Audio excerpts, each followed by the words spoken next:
Bende Mataram. Audiobook, novel silat. Cerita, H. Praktikto.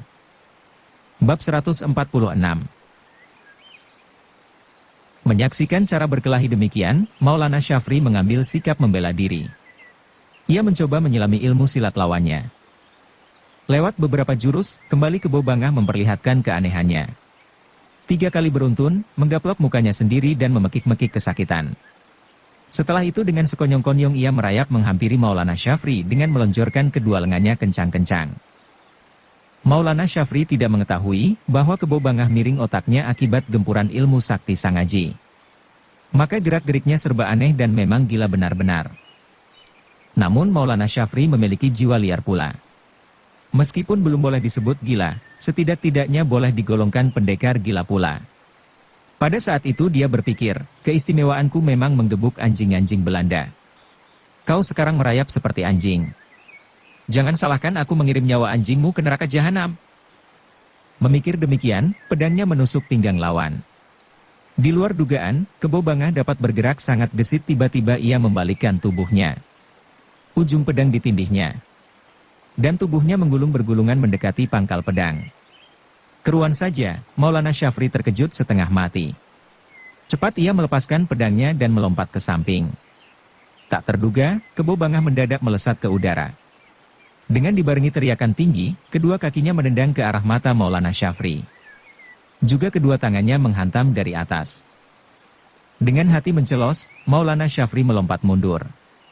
Kemudian menyongsong gempuran Kebo Bangah dengan pukulan pula. Bres! Kedua-duanya terpelanting berjungkir balik. Begitu kakinya mendarat di tanah, Maulana Syafri duduk berjongkok menguasai darahnya. Kebo Bangah, kau tak kenal aku? Bagus.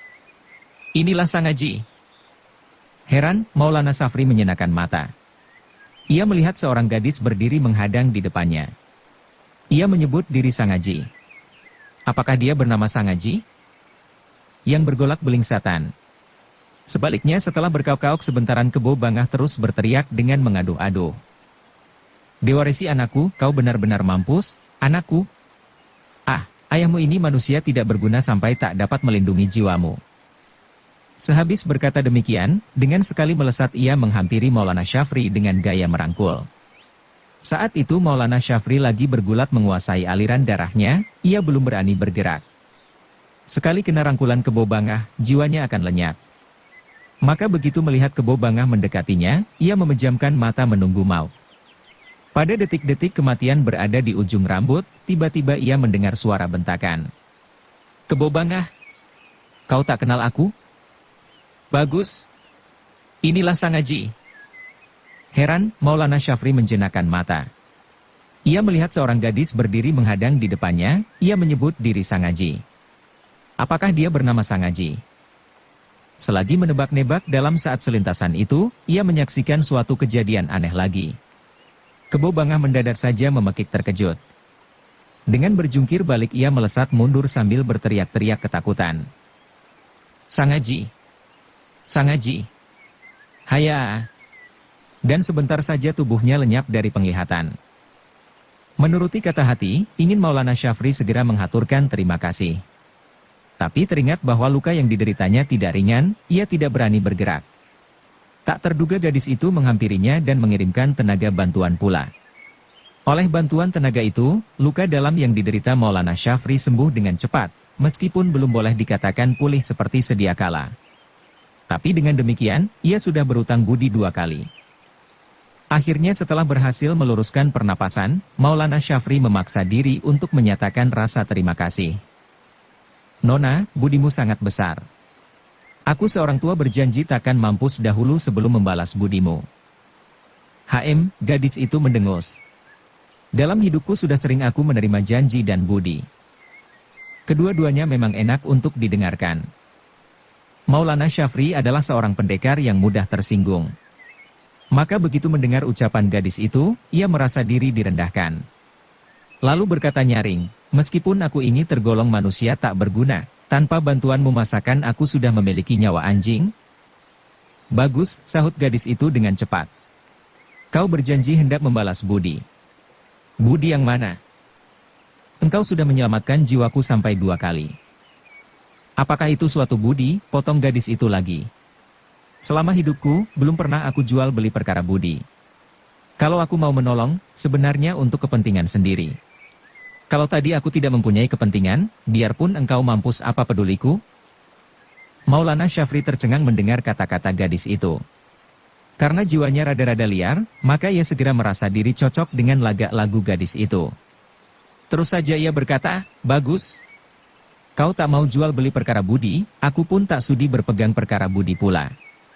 Tapi ada utang ada pula piutang. Aku merasa berutang dan aku pasti membayar. Dengus gadis itu lagi. Kau pernah mengenal burung gagak? Mengapa? Itulah engkau manusia yang banyak mulut. Bukan main tajamnya lidah gadis itu. Kalau menuruti hati seseorang bersikap kurang hormat kepadanya, ia sudah turun tangan. Tapi kali ini, entahlah. Selain ia merasa berutang budi, hatinya semakin tertarik. Dan karena kejadian itu bertentangan dengan kebiasaannya, jadi tergugu. Kemudian tercengang-cengang. Dan tiba-tiba tertawa terbahak-bahak. Nona, kau ini lucu, katanya meledeki. Apanya yang lucu? Masakan aku kau samakan dengan burung gagak? Masakan tidak. Dengus Maulana Syafri mendongkol. Balas gadis itu. Dan diperlakukan demikian, Maulana Syafri merasa kewalahan. Akhirnya ia mau mengalah. Katanya minta keterangan, baiklah. Memang aku tak lebih dari seekor burung gagak. Memangnya aku ini manusia tak ada gunanya. Mengapa tiada gunanya? Gadis itu memotong. Aku bilang tak ada gunanya, ya tidak ada gunanya. Mengapa Nona begini melit? Aku melit atau tidak, apa pedulimu? Baik-baik. Apa yang baik? Maulana Syafri mendongkol, lalu tertawa geli. Katanya lagi, Nona, kau tadi bilang, bahwa engkau merasa tidak menyelamatkan nyawaku. Mengapa? Kau ini memang benar-benar burung gagak, potong gadis itu dengan sengit. Siapa bilang, aku merasa tidak menyelamatkan nyawamu? Nona yang baik hati. Masakan kupingku bisa tuli? Kau memang tuli, sahut gadis itu cepat. Aku tadi bilang, selama hidupku belum pernah aku jual beli perkara budi. Kalau aku mau menolong, sebenarnya untuk kepentinganku sendiri. Ya, Maulana Syafri tersadar. Kemudian berkata merasa, ya, memang pantas. Aku memang burung gagak. Gadis itu tertawa geli. Katanya nakal, aku tadi cuma mengumpamakan. Tak tahunya, kau kini benar-benar mengakui memang burung gagak. Kau jangan menuduh, aku tak menghargai atau menghinamu. Iya. Maulana Syafri memanggut-manggut. Dalam hatinya ia mendongkol berbareng geli. Selama hidupnya, inilah untuk pertama kalinya, ia kena diselomoti seorang gadis muda belia terang-terangan di depan hidungnya. Baiklah kau memang cerdik, katanya sejenak kemudian. Baiklah, sekarang terangkan, apa kepentinganmu sampai kau sudi menolong aku? Kepentinganku ialah kepentinganku. Masakan perlu dikabarkan kepada lain orang? Mendengar ujar gadis itu yang menjengkelkan hati, habislah sudah kesabarannya. Maulana Syafri lantas membentak, karena kepentinganmu bersangkut paut dengan kepentinganku. Kau mau bilang tidak? Kalau tidak mau bilang kau mau apa? Aku cuma ingin tahu, jerit Maulana Syafri karena mendongkol. Gadis itu terdiam sejenak, ia seperti lagi menimbang-nimbang. Mendadak berkata di luar dugaan. Kau tadi mengaku sendiri, seekor burung gagak, masakan bisa menghargai keteranganku? Setelah berkata demikian, gadis itu tertawa geli. Dan hati Maulana Syafri bertambah mendongkol sampai matanya melotot. Dengan bergusar ia berkata, Nona, selama hidupku, inilah untuk yang pertama kali aku bersikap sabar kepadamu. Selamanya aku main paksa. Dan selamanya tidak seorang pun berani membantah perintahku. Bukankah sedikit banyak aku lebih berharga daripada burung gagak? Kata-kata Maulana Syafri sebenarnya bukan bualan kosong. Ia seorang raja muda himpunan Sangkuriang dan menduduki kursi Dewan Penasihat. Kata-katanya berharga seumpama sebutir mutiara. Selain ilmu silatnya tinggi, ia dijunjung tinggi pula oleh kawan dan lawan. Tetapi gadis itu yang tak tahu siapa dia, tetap saja membawa wataknya yang angin-anginan. Acuh tak acuh ia menyahut, kau bilang selamanya kau main paksa. Baik, kau sekarang memaksa.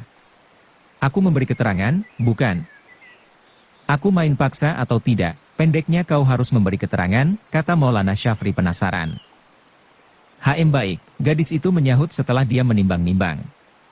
Memang akulah tadi yang sial, mengapa aku mempunyai kepentingan? Sebenarnya, lebih baik kau mampus. Mengapa? Karena engkau bertampang mirip burung gagak, timbullah keinginanku hendak memelihara engkau. Memelihara? Maulana Syafri kaget sampai berjingkrak. Memelihara bagaimana? Memelihara ya, memelihara. Mengapa sih kau begini usilan? Nona dengarkan, bentak Maulana Syafri mendongkol. Umurku sudah melampaui setengah abad. Engkau ini pantas menjadi anakku. Tapi kenapa kau bersikap begini terhadapku? Aku bersikap bagaimana? Kau bisa menghargai aku atau tidak? Dalam hal apa? Kita baru saja ketemu, manakah ada persoalan harga menghargai?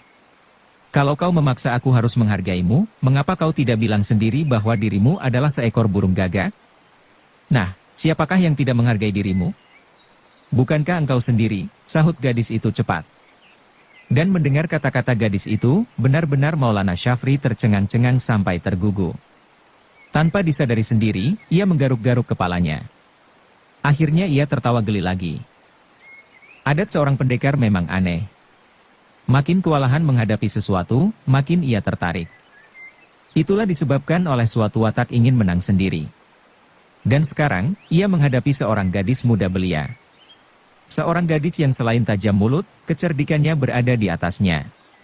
Maka untuk kesekian kalinya, ia bersedia mengalah.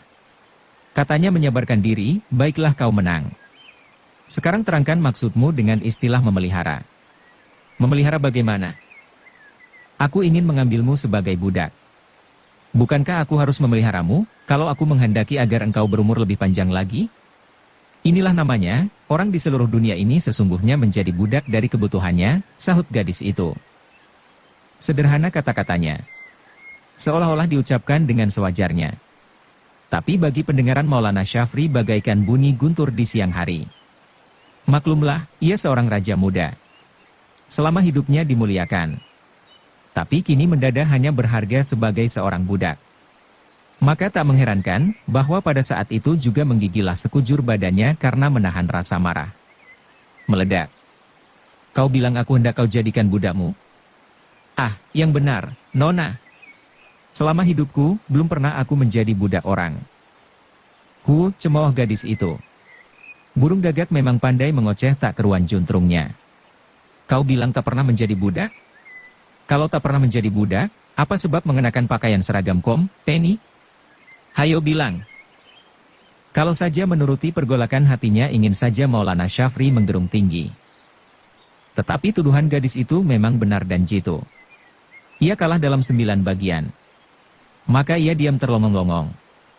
Tak tahu dia, apakah harus menangis, marah atau tertawa. Tapi dasar wataknya mau menang sendiri, timbullah rasa harga dirinya. Terus saja ia berdiri tegak dengan mata menyala. Melihat Maulana Syafri demikian, tiba-tiba gadis itu menangis sedih. Perubahan sikap di luar dugaan itu sudah barang tentu membuat Maulana Syafri terheran-heran. Dan dari rasa heran, ia lantas menduga-duga. Namun ia seorang pendekar yang sudah banyak makan garam. Dalam keheranannya, masih ia berwaspada. Katanya garang, kau sudah memaki dan menghina aku. Sekarang kau menangis. Jangan mimpi, kau bisa mempermainkan aku lagi. Siapa kesudian mempermainkan engkau, sahut gadis itu cepat di antara sedu-sedanya. Kalau tidak, mengapa menangis? Aku menangis atau tidak, apa pedulimu? Tapi kau harus memberi keterangan. Keterangan. Keterangan, gerutu gadis itu. Kau tidak sanak dan bukan kadang, apa sebab main paksa? Apa dasarnya? Aku main paksa atau tidak, kau peduli apa? Maulana Syafri menirukan lagak gadis itu. Baik memang siapa tak tahu bahwa engkau seorang pendekar jempolan, ejek gadis itu. Dan ia meningkatkan tangisnya. Dasar akulah yang sial. Kalau tahu begini, mestinya aku harus membiarkan kau tadi mampus. Mendengar perkataan gadis itu, hati Maulana Syafri menjadi lemas sendiri. Sejenak kemudian ia menjadi sabar. Katanya setengah membujuk, ya benar, aku memang usilan. Di luar dugaan, gadis itu menangis kian sedih. Selagi hati Maulana Syafri sibuk menduga-duga lagi, terdengar gadis itu mengomel. Kau memang pantas menghina aku. Seorang pendekar jempolan menghina seorang gadis muda belia. Memang pantas. Memang jempolan. Hai. Hai. Kapan aku menghinamu? Aku justru hendak membalas budimu. Sebaliknya, kaulah yang menghina aku terus-menerus. Kau main paksa, bukankah menghina aku? Kau paksa aku menerangkan apa sebab aku mengusir pendekar gila tadi. Setelah kuterangkan, kau memaksa aku lagi agar menerangkan tentang kepentinganku. Dan setelah kuterangkan jangan lagi berterima kasih, sebaliknya engkau malah menjadi gusar. Kau paksa lagi aku, agar menerangkan perkataan memelihara. Dan setelah kuterangkan, jangan lagi berterima kasih, sebaliknya kau kini bahkan akan membunuh aku. Bukankah begitu? Gadis itu menggerembengi sambil terus menangis. Berkata lagi, kau memaksa aku lagi, agar aku menyatakan bahwa apa yang kulakukan tadi adalah suatu perbuatan budi. Padahal aku tidak pernah berjual beli perkara budi. Tapi kau memaksa dan memaksa, karena engkau mempunyai kepentingan hendak membalas budi. Demi menghargaimu, terpaksalah aku tidak membantah lagi. Tetapi bagaimana jadinya? Aku tidak menuntutmu agar engkau mengganti nyawa pula, atau harta benda. Aku bahkan mau berbaik hati, hendak memeliharamu.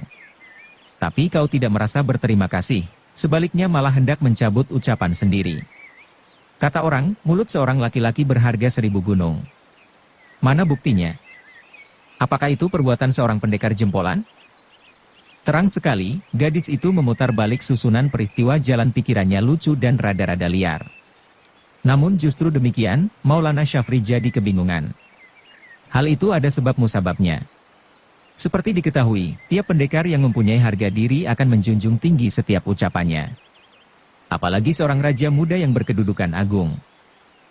Memang aku tadi berkata hendak membalas budinya, ia sudah menolong jiwaku. Meskipun demi kepentingannya, namun aku sudah berutang jiwa. Menurut pantas aku pun harus membayar utang pertaruhan jiwa juga. Sekarang ia hanya minta agar aku menjadi budaknya. Keterlaluan permintaan ini. Tapi kalau aku tidak bisa memegang ucapanku sendiri, di mana lagi aku hendak menaruh muka dalam dunia selebar ini? Memperoleh pikiran demikian, ia hendak segera tunduk. Tapi teringat akan kedudukannya, ia bergelisah luar biasa. Masakan aku seorang raja muda bersedia menjadi budaknya, pikirnya sengit. Untung ia bisa menimbang-nimbang lagi.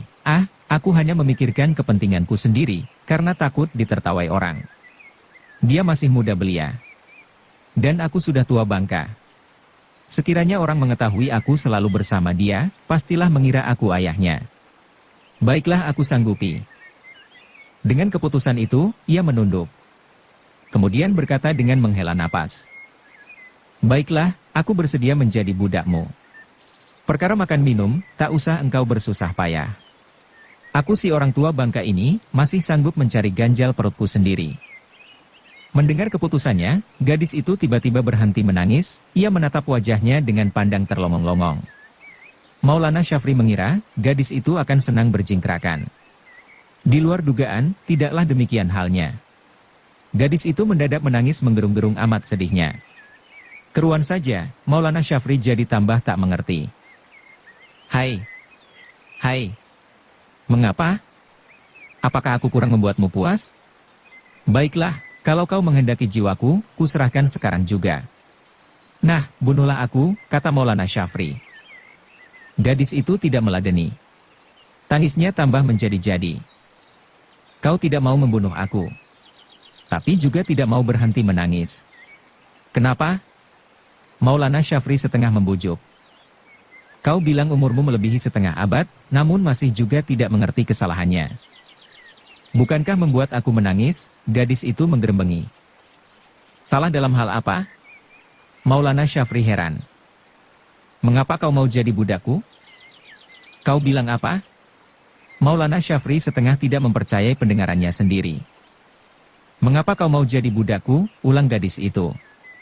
Dan mendengar ujar gadis itu, Maulana Syafri benar-benar tercengang.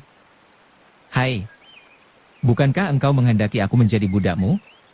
Karena aku sudah merasa berutang budi, jangan lagi menjadi budakmu, jadi anjingmu masakan aku mempunyai keberanian untuk menolakmu.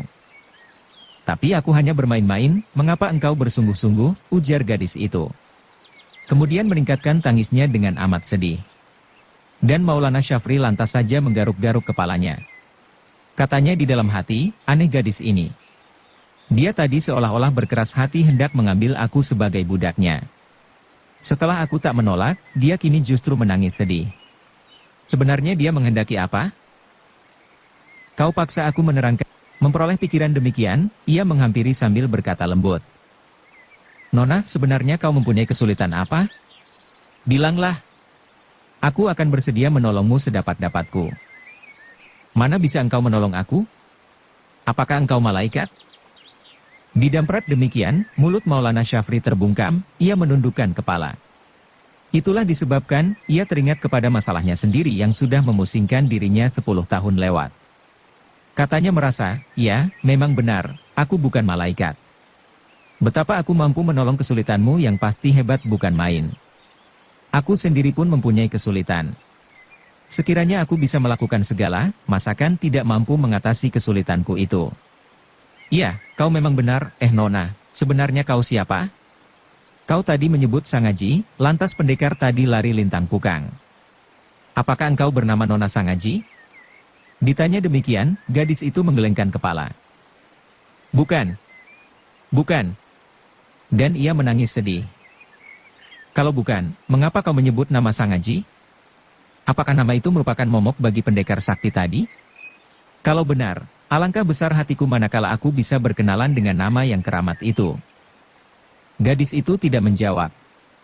Sedu sedanya bertambah hebat. Dan ia terus menangis sampai melewati larut malam.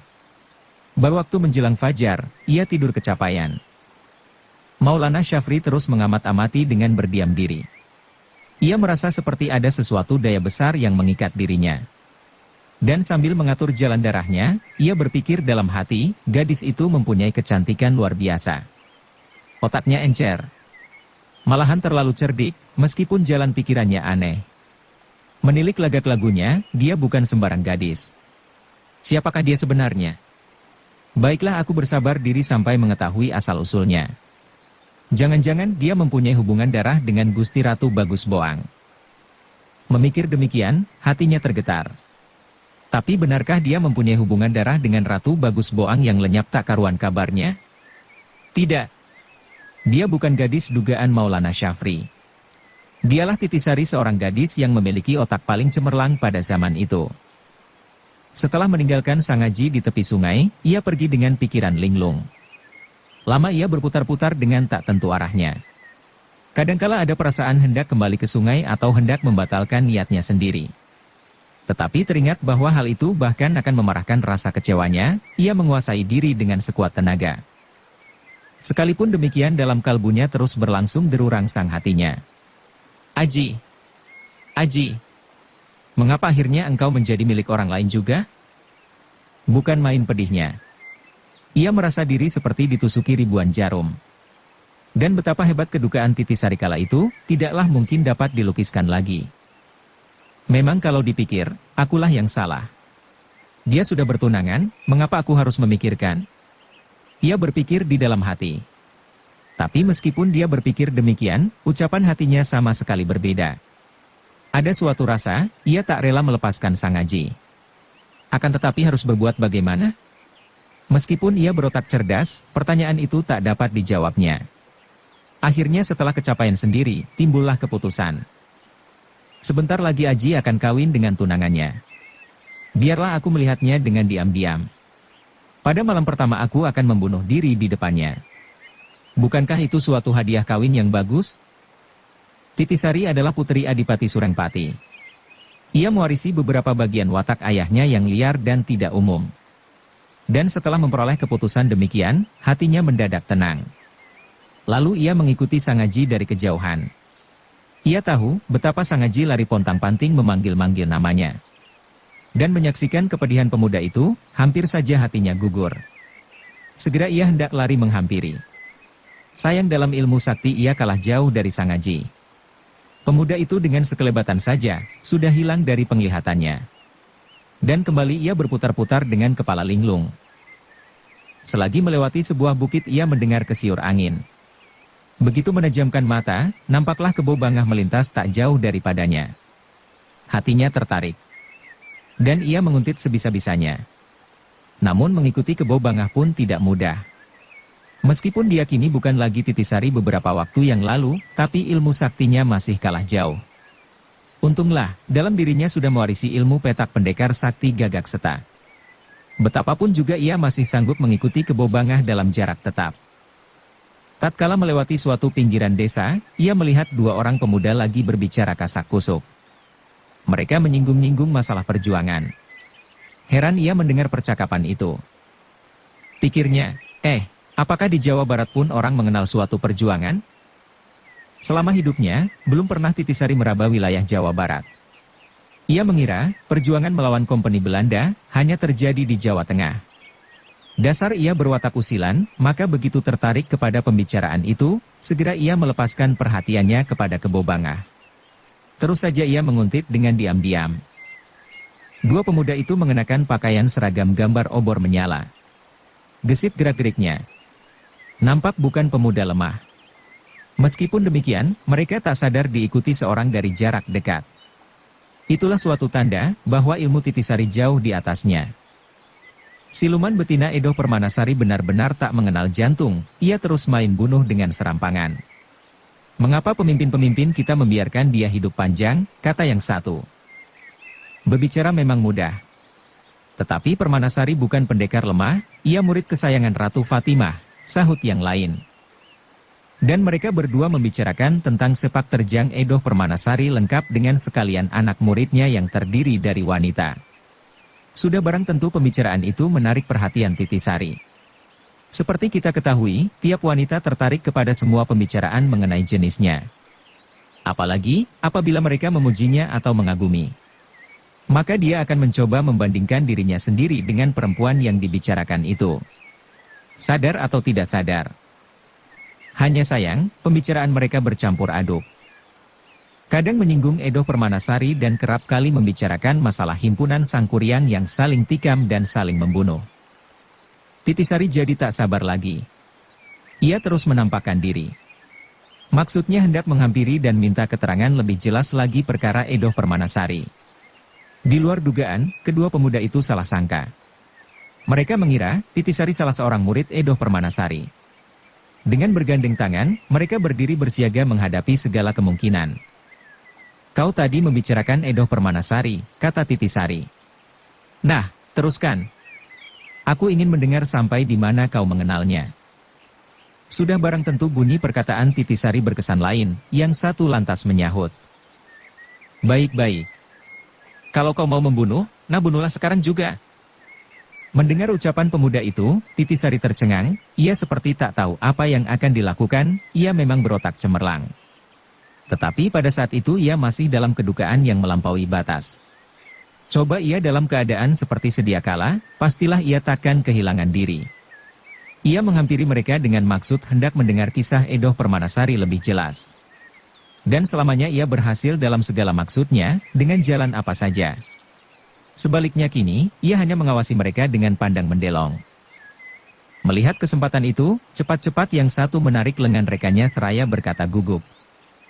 Cepat, cepat. Lari, ia belum sampai hati membunuh kita. Anak murid Edoh Permanasari memang terkenal kejam, bengis dan berilmu tinggi. Sekalipun mereka tergolong manusia kuat, namun merasa diri takkan unggulan melawan anak murid Edoh Permanasari. Mereka mengira, di belakang Titisari pastilah masih bersembunyi kawan-kawannya entah berapa jumlahnya. Sebab, selamanya anak murid Edoh Permanasari berangkat bersama. Pemuda itu lantas menarik lengan rekannya dan dibawanya lari menjauh. Melihat Titisari tidak mengejar, segera ia mengerahkan tenaga sekuat-kuatnya. Rekannya seperti telah kehilangan semangat. Tetapi setelah kena serat selintasan, tanpa disadari ia sudah ikut berlari secepat-cepatnya. Dengan begitu mereka lari seperti terbang. Waktu itu matahari sudah condong ke barat. Mereka masih saja berlari-larian dengan membabi buta. Kira-kira 1 jam petang hari akan tiba, barulah mereka berhenti beristirahat. Dengan memperlambat langkahnya, hati mereka menjadi girang. Sambil menyusut keringatnya mereka berkata berbareng. Sungguh berbahaya. Untung yang lain tidak menghadang. Apakah kau takut mati? Tanya yang satu. Tiap orang siapakah yang tidak akan mati? Tetapi kalau mati di tangan anak murid Edoh Permanasari, bukankah mati tiada gunanya? Sahut yang lain. Ya, kau benar. Mereka berpaling ke belakang. Tapi begitu berpaling, kedua lutut mereka mendadak menjadi lemas. Ternyata tak jauh dari mereka, berdiri seorang wanita yang terus mengawaskannya dengan pandang tercengang. Dialah Titisari. Bukan kepalang terkejut mereka. Celaka, mereka mengeluh dalam hati. Kemudian dengan bergandengan tangan, mereka menancap gas lagi kabur ke arah barat. Sesudah kabur beberapa puluh pai jauhnya, seperti berjanji mereka menoleh ke belakang. Titisari masih membuntuti pada jarak tertentu. Mereka menjadi makin ketakutan. Segera dengan saling menyeret, mereka lari lagi dengan sekencang-kencangnya. Emon, kata yang satu. Jika sekarang dia menghendaki nyawa kita, gampangnya seperti membalik tangannya sendiri. Tetapi dia hanya menguber saja. Kukira dia mempunyai maksud tertentu. Maksud apa? Emon menegas. Kukira, dia hanya ingin membekuk kita. Kemudian dibawa ke tangsi Belanda sebagai hadiah persahabatannya, sahut Saiman temannya. Dengan begitu selain akan menambah kepercayaan Belanda terhadap perguruannya, juga akan menjatuhkan pamor himpunan Sangkuriang yang sudah porak-poranda begini. Mendengar keterangan Saiman, hati Emon tergetar. Ia tak takut perkara mati. Sekarang ia justru mendengar keterangan tentang maksud perempuan itu yang masuk akal. Dan apabila sampai kena diseret di depan tangsi Belanda, rasanya jauh lebih hina daripada mati sekarang.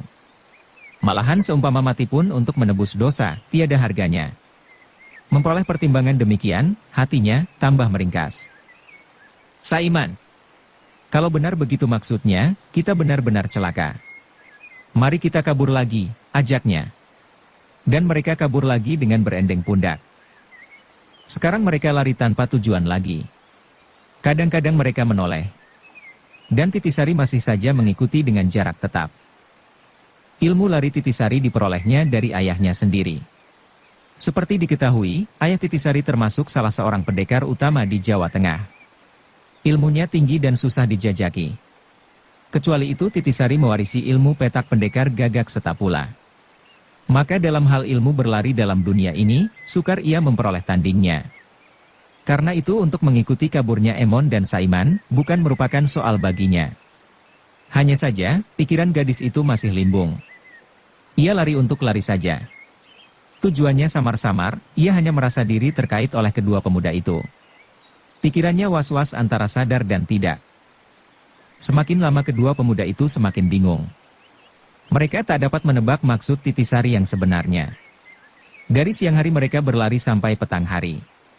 Akhirnya memasuki waktu malam hari. Meskipun tenaganya cukup kuat, lambat laun mereka merasa lelah juga. Napas mereka tersengal-sengal, kecepatan kakinya makin berkurang. Meskipun belum mati, tapi mereka merasa kena siksa setengah mati. Rasa lapar dan rasa dahaga mulai menggerumuti dirinya. Sesudah berlari selintasan lagi, di depannya nampak cahaya pelita sebuah kedai. Untuk mencapai kedai itu, mereka harus menyeberangi sungai. Dan saking tak tahannya menahan dahaganya lagi, terus saja mereka membungkuki sungai. Lalu menenggak airnya sepuas-puas hati. Perlahan-lahan Titisari menghampiri sungai itu pula. Ia pun turun ke sungai dan minum dengan menyendok air dengan kedua tangannya. Kemudian ia berdiri mengawaskan jauh ke barat. Sambil minum Emon dan Saiman melirik pekerti Titisari. Melihat pengejarnya berdiri termangu-mangu, seperti saling berjanji mereka meneruskan perjalanan dengan mengendap-endap. Setelah agak jauh, lalu lari tunggang langgang seperti kalap. Hati mereka lega, karena mengira sudah terlepas dari pengamatan pengejarnya. Tak tahunya, baru saja menengok mereka melihat Titisari sudah berada tak jauh daripadanya dalam jarak yang tetap seperti tadi. Wajah Emon pucat bagaikan kertas. Dengan suara putus asa ia berkata, "Sudahlah, sudahlah. Saiman, kita tak bisa lari lagi. Dia mau membunuh, menyembelih, menyiksa atau membekuk kita, biarlah sesukanya. Setelah berkata demikian, ia berhenti berlari. Kalau hanya dibunuh, semenjak tadi aku sudah menyerah. Tapi dia hendak membekuk kita. Masakan kita pantas menjadi anjing-anjingnya Belanda, bentak Saiman. Ya, benar. Tapi bagaimana, sahut Emon dengan napas tersengal-sengal. Mendadak ia melihat 4 orang memasuki kedai. Segera mereka bergegas mencapai kedai itu. Setelah menjenguk ke dalam, hatinya kecewa. 4 orang tadi ternyata mengenakan pakaian seragam dengan lambang gambar Garuda. Seperti diketahui, himpunan Sangkuriang sudah pecah menjadi berbagai cabang. Dan antara cabang satu dan lainnya, saling bentrok dan saling membunuh. Mungkin sekali manakala menghadapi bahaya, mereka bersikap akan melupakan permusuhan. Namun untuk saling tolong pada saat itu, jangan diharap. Dan hal demikian, bukan tidak disadari mereka berdua. Karena itu, diam-diam mereka mengeluh. Tapi jalan lain, tak ada lagi. Berpikirlah mereka menentukan keputusan. Di sini nanti aku mati. Tapi lebih baik mati ada saksinya daripada tidak. Memperoleh pikiran demikian, mereka memasuki kedai dengan hati mantap. Kedai itu sebenarnya merupakan sebuah serambi depan berbentuk memanjang. Panjangnya lebih kurang 20 meter dengan lebar 10 meter.